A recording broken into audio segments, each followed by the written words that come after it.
बोलो भाई। हाँ जी, और दूसरा शब्द है आई लव यू। अब कुछ लोग रहेंगे उनको लगा दोनों में क्या अंतर है, मैं तुम्हें पसंद करता हूं ये एक मीनिंग हुआ, दूसरा मीनिंग हुआ आई लव यू, मैं तुम्हें चाहता हूं। यहां दोनों अलग अलग वर्ड हैं तो दोनों की व्याख्याएं भी अलग अलग हैं। पसंद करना एक अलग बात है, चाहना एक अलग बात है। दोनों के बारे में आज समझना है और समझने की शुरुआत भगवान महावीर ने आगम सूत्र के अंदर बताई हुई बातों से करें। लव, प्रेम, प्यार, मोहब्बत, व्हाट इज, कोई भी आप वर्ड ले लो, सिमिलर समानार्थी शब्द ले लो, इस लव के भगवान महावीर ने 3 प्रकार बताए, 3 कैटेगरियां में इस लव को, प्रेम के फैक्टर को डिवाइड कर दिया। और प्रेम का, लव का पहला प्रकार है शरीर से शरीर का प्रेम। दूसरा प्रकार मन से मन का प्रेम। और प्रेम का तीसरा प्रकार है आत्मा से आत्मा का प्रेम। जैसे प्रवचन माला का मैं कार्ड बना रहा था, टॉपिक लिख रहा था, ये टॉपिक छप गए, छप करके जिसके हाथ में पहुंचे, एक एक दिन के टॉपिक पढ़ते पढ़ते 18वें दिन के ऊपर नजर सिर हो गए कि इसमें होगा क्या। आपको भी है ना दिमाग में कि महाराज जी बोलेंगे क्या। परमात्मा की वाणी से विपरीत कुछ भी नहीं बोलने वाला। पहला कैटेगरी, पहली बात क्लियरिफिकेशन करनी है, शरीर से शरीर का प्रेम बच्चा टीन एज के अंदर आता है, 13, 14, 15, 16, 17, 18, 19। और टीन एज के अंदर भावुकता, भावनात्मकता, इमोशनलिटी, हॉर्मोन्स चेंज होने के कारण, बदलाव होने के कारण भावुकता की ग्रंथि बढ़ जाती है। जो प्रेम उसके मां बाप से मिलना चाहिए था किसी कारण से न मिल सका, जो प्रेम घर से मिलना था, दादा दादी से मिलना चाहिए था, किसी कारण में न मिल सका। और इमोशनलिटी ज्यादा रहती, किसी ने थोड़ा सा अच्छा अपने सपोर्ट का बोल दिया, चाहे घर का रहे के बाहर का रहे, किसी ने अपना रक्षा की, सुरक्षा की, सपोर्ट की कुछ बात कर दी और उसके फिजिकल अट्रैक्शन के अंदर आकर के, उसके स्पीच के अट्रैक्शन में आकर के, उसके लाइफस्टाइल अट्रैक्शन में आके, उसके ड्रेस के अट्रैक्शन में आकर के, उसके रहने के, उसकी बोलने के, उसकी जीने के चर्या के अट्रैक्शन में आकर के वो समझ रहा है कि हमको क्या हो गया है, हमको प्यार हो गया। चीप कोटि का प्रेम, यानी यह शरीर से शरीर का प्रेम बताने में आया। लोएस्ट कैटेगरी, संसार के अंदर जिसका कोई मूल्य नहीं है, कोई वैल्यू नहीं, यह प्रेम मात्र और मात्र वासना प्रधान है। जब तक सामने वाला आपकी कंडीशन फुलफिल कर रहा है, ये उसके ऊपर प्रेम रहेगा। जैसे थोड़ी सी गड़बड़ होए, अपने जो सोचा था ऐसा हुआ नहीं, थोड़ी सी तकरार हो गए और वो 6 महीना, साल, 2 साल, 4 साल का प्रेम की जो इमारत आपने ये पत्तों की बिल्डिंग बांधी थे, एक ही मिनट के अंदर, एक ही दिन के अंदर क्या हो जाती है। थोड़े दिन से देवदास की तरह घूमते रहते हैं, फिर धीरे धीरे नॉर्मल हो जाते हैं। कोई बड़ी बात नहीं है भाई, संसार की विचित्रता है, चलता है, ऐसा ही होता है। यहां इस प्रेम का कोई महत्व शास्त्रों की दृष्टि से बताने में नहीं है। यहां एक बात समझ लेना, यह प्रेम मात्र शारीरिक प्रेम टीन एज में होता है ऐसा ही नहीं है, इसमें तो होने की शक्यताएं ज्यादा रहती है, लेकिन कोई भी उम्र में हो सकता। घर वाले बिजी हैं वेरी मच, घर में अपना पूरा ध्यान नहीं है, और वो व्यक्ति अपना स्नेह, अपना वात्सल्य, अपना अटैचमेंट पाने के लिए जहां से मिल गया, चाहे मैरिज के पहले मिला, मैरिज के बाद मिला, जहां से मिल गया, और वहां पानी का ढलान जिस प्रकार से जैसे ढालने में आवे वैसे ढल जाता है। ये इमोशनलिटी जहां ढली वहां क्या हो जाती है, वो इश्क न देके जात का जात। मार्गानुसारी नाम का एक ग्रंथ है, उस ग्रंथ के अंदर शास्त्रकारों ने, पूर्व के आचार्यों ने लिखा शादी करने की 3 कंडीशन। किससे शादी करनी, तो सबसे पहले नंबर के अंदर बताया जाति एक होनी चाहिए। क्या होनी चाहिए, क्या होनी चाहिए, जाति एक होनी चाहिए, दूसरी बात बताए कुल अलग अलग होने चाहिए। क्या होने चाहिए? जाति एक होनी चाहिए, कुल जो है, गोत्र जो है, वो कुल अलग अलग होने चाहिए। और शादी करने के तीसरी कंडीशन, तो शादी करने के लिए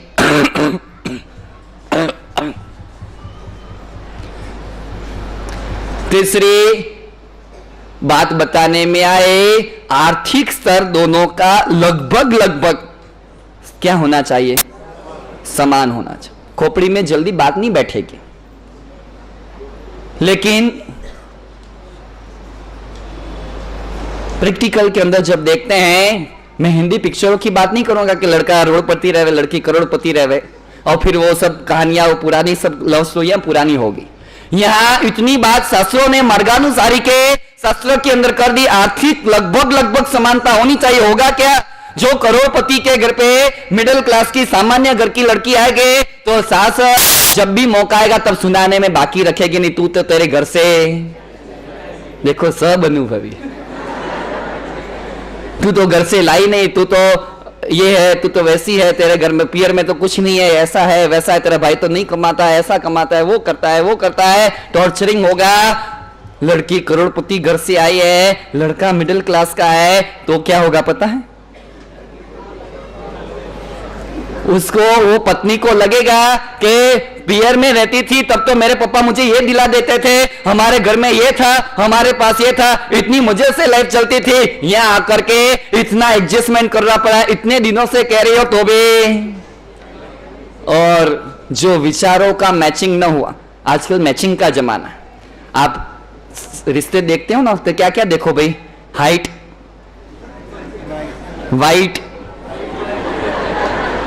हाइट देखे, वाइट देखे, और दे हाइट और वाइट मैच हो गए तो देख करके रिश्ता कर दे, फले फिर जिंदगी में फाइटम फाइट होती रहे। दो प्रकार के मैरिज का एक प्रकार है लव मैरिज का दूसरा प्रकार है अरेंज मैरिज। जो पसंद है उसे हासिल कर लो, ये कौन सा मैरिज? Love marriage. जो पसंद है, पसंद आ गया, आ करके उसको हासिल कर लिया, लव मैरिज है। जो हासिल है, जो मिल चुका है उसे, ये कौन सा मैरिज है? ट्रेडिशनल मैरिज है, अरेंज मैरिज है। और एक बात कान खोल करके सुन लेना, मैं नहीं कहता हूं ये भारत के जितनी कोर्टें हैं जहां डिवोर्स के केसेस रखने में आए हैं, हजार डिवोर्स के केसेस में से आपको लगता होगा वो लव मैरिज के अंदर तो लड़के लड़की दोनों पहले से 2 महीने, 4 महीने, 6 महीने, साल, 2 साल, 3 साल से एक दूसरे को क्या थे? जानते थे ना, पहचानते थे। वो उन्होंने तो इतने 6 साल, 2 साल, 3 साल, 4 साल जब बिताए हैं तो एक दूसरे को अच्छे से समझ लिया होगा ना। अब तो इनके लाइफ के अंदर, उनके संसार जीवन के अंदर, उसकी गृहस्थी में कोई खिटपिट तो नहीं होगी ना? यस और नो? 30% लव मैरिज के केस फेल हो जाते हैं, क्योंकि शुरुआत पहले, शादी के पहले बड़े बड़े क्या बताने में आते हैं? मैं तो तुझे इतना चाहता हूं, मैं तो तेरे लिए ये करूंगा, वो करूंगा, सामने एक दूसरे के ऊपर। और जब प्रैक्टिकल परिस्थिति आती है, वास्तविक रूप से जीवन जीने की शुरुआत होती है, तो गुजराती में कहेवाय કેટલા વિશે સો થાય ને એ પછી ખબર પડે। हाँ, गुजराती भाषा में क्या कहा, કેટલા વિશે સો થાય। ख्वाबों की दुनियाएं अलग होती है, रियलिटी, प्रैक्टिकल परिस्थितियां कुछ अलग या कुछ हैं, कई लोग कहते हैं। और लोगों की तो बात छोड़े, मैं आपको ही प्रश्न पूछूं, आप ही को सवाल पूछूं, घर के अंदर छोटी छोटी बातों में किचकिच होती है, झगड़े होते हैं, और बाप का बेटे से नहीं बनता है, तो मान सकते हैं, एक बार अपन इमेजिनेशन कर सकते हैं कि ठीक है, वे दोनों के बीच में क्या है? कौन सा गैप है? ठीक है कि पापा भी दुकान पे बैठे हैं, इसका बेटा भी दुकान पे बैठा है, दोनों बाप और बेटा बिजनेस की पॉलिसी के अंदर मैच नहीं हो पा रहे हैं। समझ सकते हैं, मानने में आ सकता है कि दोनों अलग अलग पीढ़ी के हैं, दोनों अलग अलग कल्चर में बड़े हुए हैं, दोनों के बीच में जनरेशन गैप हो सकता है। घर के अंदर सास और बहू दोनों अलग अलग परिस्थितियों के बैकग्राउंड के अंदर बड़े हुए हैं, उनका समय अलग था, इनका समय अलग था, दोनों के विचार नहीं मिले, हो सके कि झगड़े के कारण जनरेशन गैप हो सके। आपको पूछो पति पत्नी तो दोनों एक ही एज के हैं ना, उनमें तो जनरेशन गैप नहीं है, फिर भी क्या होते हैं, होते हैं नहीं होते हैं। कीच कीच मत कर, यहां हाँ सबका सॉल्यूशन है। यहां पहली प्रकार शरीर से शरीर का प्रेम टेम्परवरी क्षणिक है, कागज के महल के जैसा, पत्तों से बनी हुई इमारत के जैसा, शास्त्रों ने ओस की बूंद के जैसा बता दिया। जब तक अट्रैक्शन का वो कारण उस व्यक्ति के अंदर, उस वस्तु के अंदर मौजूद रहेगा, हाजिर रहेगा, तब तक पारा चढ़ा हुआ रहेगा। जैसे ही कारण पूरा हो गया, वो सारे का सारा चैप्टर क्लोज होने में 1 मिनट की देर नहीं लगेगी। और इसीलिए कहने में आया बच करके रहना। भगवान महावीर ने 3 चीजों से बचने की बात की। इस के लिए आगम सूत्रों के अंदर 3 चीजों से लड़कों और लड़कियों को लिए खास बताने में 3 चीज से हमेशा बच करके रहना। एकांत से बच करके रहना। किससे?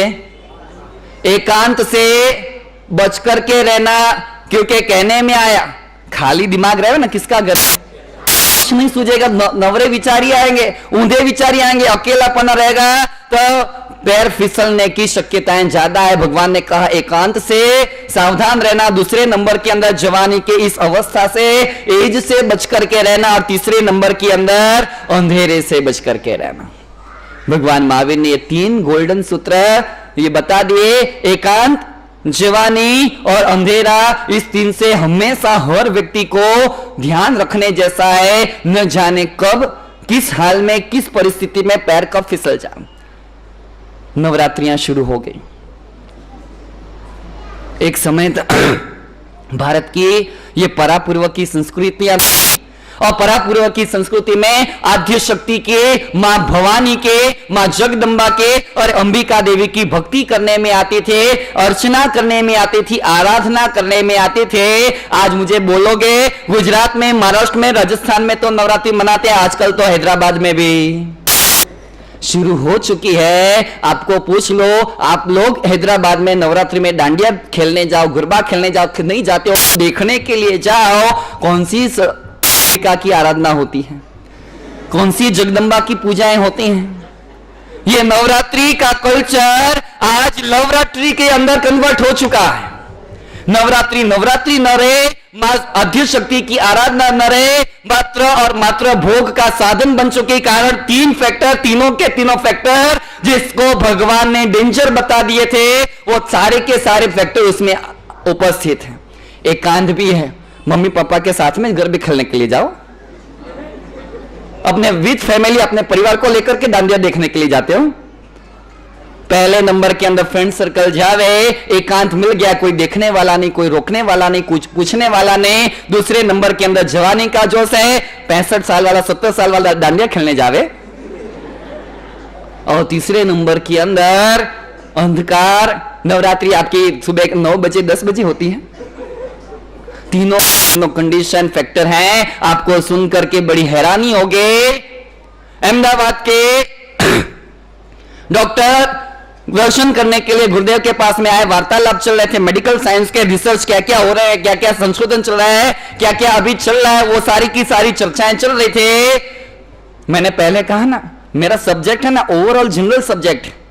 मैंने आगम भी पढ़े हैं, गीता भी पढ़ी है, बाइबल भी पढ़ी है, कुरान भी पढ़ा है, मेडिकल के चीजें भी पढ़ी है, साइंस की चीजें भी पढ़ी है, दूसरी बुक्स में भी बहुत पढ़ी है। हर तरह से हर तरह का नॉलेज कम से कम लेते तो जरूर है। और यहाँ वो डॉक्टर के साथ मेडिकल की बात चल रही थी। अहमदाबाद के गायनेकोलॉजिस्ट ये डॉक्टर थे। कौन से? गायनेकोलॉजिस्ट डॉक्टर थे। बातचीत चल रही थी। अब बातचीत चलते चलते कहने लगे, पूरे साल के अंदर, पूरे विश्व भारत के अंदर सबसे ज्यादा जो एबॉर्शन के केसेस होते हैं ना, तो कब होते हैं पता है?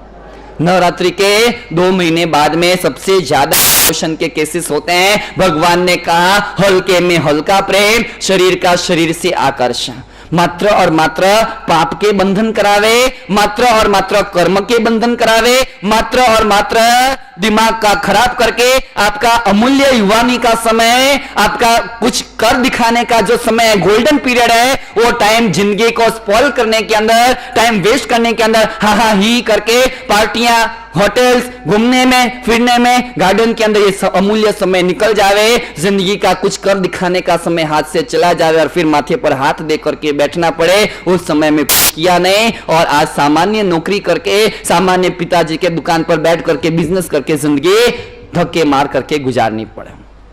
यहां ये मात्र शारीरिक वासना जन्य प्रेम दुर्गति का मेहमान बनाता है, इसकी बात नहीं। दूसरी बात करें, दूसरा प्रेम का दूसरा स्तर है मन से मन का प्रेम। पहली प्रेम के अंदर कंडीशन है, इस प्रेम के अंदर अनकंडीशनल लव है। और यह प्रेम इस विश्व के अंदर जिसने जिसने भी किया, इतिहास के पन्नों के अंदर वो अजर हो चुके, अमर हो चुके। मन से मन का प्रेम किया, अनकंडीशनल लव किया। वो अनकंडीशनल लव जरूरी नहीं कि एक लड़के का लड़की के ऊपर ही होवे, जरूरी नहीं कि हस्बैंड का वाइफ के ऊपर ही रहे। अनकंडीशनल लव हर व्यक्ति किसी भी व्यक्ति से कर सकता है। एक बेटा अपनी मां से भी कर सकता है, एक बच्चा अपने के टीचर से, सर से भी कर सकता है। अनकंडीशनल लव एक भक्त अपने भगवान से भी कर सकता है। अनकंडीशनल लव एक शिष्य अपने गुरु से भी कर सकता है। ये अनकंडीशनल है, या मात्र लेने के, इच्छाओं की पूर्ति की बात नहीं है, या तो सब कुछ लुटा देने के, सर्वस्व अर्पण कर देने के, कुर्बान करने की बात है। इसका अध्यात्म जगत के अंदर थोड़ा बहुत महत्व है। कितना? थोड़ा बहुत। ये प्रेम किया था शबरी ने श्री राम के ऊपर, ये प्रेम किया था हनुमान ने श्री राम के ऊपर, ये प्रेम किया था मीरा ने कृष्ण के ऊपर, ये प्रेम किया था चंदना ने महावीर के ऊपर, ये प्रेम किया था गौतम ने प्रभु महावीर के ऊपर। इतिहास के पन्नों के अंदर अनकंडीशनल ये सारे के सारे लव अजर अमर हो चुके। ये प्रेम किया था राजुल ने नेमिनाथ के ऊपर। पता है ना लव स्टोरी, नौ भवों की चल रही है, एक जन्म की स्टोरी नहीं थी। नौ भवों से चली आ रही। और उस कवि ने पंक्तियों के अंदर लिखा, जब परमात्मा नेमिनाथ रूपवान सौंदर्यवान ऐसे नेमिनाथ शादी करने के लिए जा रहे हैं, और शादी करने के लिए जाए राजुल राह देख करके बैठी है, कब मेरा स्वामी आएगा, कब उसका मुंह देखोगे। सहेलियां मजाक कर रही है, तेरा पति ऐसा है, तेरा पति ऐसा है, और माइंड के अंदर इमेजिनेशन के फ्लो चल रहे हैं। और ऐसे समय के अंदर परमात्मा ने पशुओं की पुकार को सुने, रागात्मक दशा को छोड़ करके वितराग अवस्था की ओर आगे बढ़े हैं। तो राजुल पीछे दौड़ी नहीं है, राजुल पीछे रोई नहीं है, राजुल ने आत्महत्या अपघात नहीं कर लिया, राजुल डिप्रेशन में नहीं चले गए। आज तो एक सगाई होती है ना, और मान लो फर्स्ट टाइम सगाई हुई, किसी कारण से कुछ दिनों के बाद सगाई टूट जाती है, 2-2, 4-4 महीने तो व्यक्ति टेंशन में, डिप्रेशन में चला जाए। शादी हो चुकी, शादी को 1 साल, 2 साल, 5 साल, 8 साल हुए, डिवोर्स हो गए, और न जाने मानसिक अपनी परिस्थितियां कितनी चित्र और विचित्र हो जाती है। यहां राजुल के जीवन में घटना घटे और राजुल के अंतर से उद्गार निकले। राजुल का प्रेम शरीर से शरीर का न था, यह मात्र फिजिकल अट्रैक्शन न था। जिस ओर गए प्रभु तुम, वो ही मेरा ठिकाना है। भगवान आप जिस पथ पर चले हो, आपके पीछे पीछे आपका वो पावनकारी पथ का अनुसरण करना एक धर्म पत्नी का कर्तव्य। प्रभु दीक्षित बने हैं और परमात्मा के पीछे पीछे चलते 55 दिनों के बाद राजुल ने भी क्या स्वीकार कर ली? राजुल ने भी दीक्षा का, पंच महाव्रत का स्वीकार कर लिया। Unconditional love. यहां एक छोटी सी घटना याद आती है। एक मां, बच्चा हायर स्टडी करने के लिए इच्छा रख रहा है कि मैं फॉरेन जाऊं, फॉरेन जाकर के एक बार हायर स्टडी कर लो, वहां करने के बाद रिटर्न आऊंगा और यहां अपन आराम से फर्स्ट क्लास लाइफ जिएंगे। पप्पा है नहीं, मां के खानदान की अच्छे परिवार वाली समृद्ध ये इनका परिवार है, फैमिली उनके अच्छी रिच फैमिली है। और यहां बच्चे का आग्रह, इकलौता बेटा, एक का एक बेचा बार बार मां को कह रहे मुझे जाना है, पढ़ने के लिए तो जाना है, 2 साल 3 साल 4 साल, 4 साल के बाद तो वापस रिटर्न आ जाऊंगा। और ऐसा मां को तैयार करके ये बेटा फ्लाइट के अंदर लेकर के और बेटा यूएस चला गया। जाने के बाद 1 साल 2 साल 3 साल 4 साल डिग्री कंप्लीट हो चुके और उसकी जो पढ़ाई थी वो पढ़ाई कंप्लीट हो गए और योग संयोग की बात देखो, अच्छे $, के पगार वाले जॉब मिल गए और वहां से वो सतत मां के फोन से कांटेक्ट में, मां जो इंडिया आऊंगा तो यहाँ इसी प्रकार से रहना पड़ेगा, या मैं सुखी हूं, मैं संपन्न हूं, या धीरे धीरे अपना काम भी पार्ट टाइम के अंदर स्टार्ट कर दिया, अब मां तुझे भी वहां अकेले रहना नहीं है। बेटा क्या बोल रहा है, तुझे भी मां अकेले रहना नहीं। या बेटे ने शादी भी कर लिए, मां को शादी में बुलाया, फॉरेन के अंदर ही शादी हो गए। कुछ दिन के बाद शादी के बाद मां वापस इंडिया लौटी। 6 महीने 8 महीने साल 2 साल निकलते जा रहे हैं, बहू को हो रहा है कि नहीं मां को तो यहां बुला ले, मां अकेली रहती है, बुढ़िया है, बुजुर्ग है, अवस्था है, मां तो यहां चाहिए, मां अपने साथ में चाहिए। अपने पति को फोर्स कर रही है, आग्रह, इन एनी कंडीशन, किसी भी हालत के अंदर मां को रिटर्न लेकर के आओ, मां को अपने साथ में रखना है, मां को अपने पास में रखना है। एक बात आपको पूछ लो भाई, लोग मेरे पास पहली बार आते हैं ना, कोई भी लड़का पहली बार आता है, कोई युवा पहली बार आता है, कोई श्रावक पहली बार आता है, तो जनरल नॉर्मल क्वेश्चन से बात करता हूं, भाई क्या नाम है, कहां से आए हो, क्या करते हो, कहां रहते हो, नॉर्मल क्वेश्चन चलते हैं। उनको पूछता हूं कि आपके घर में कितने मेंबर रहते हो, तो वो सैंपल पीस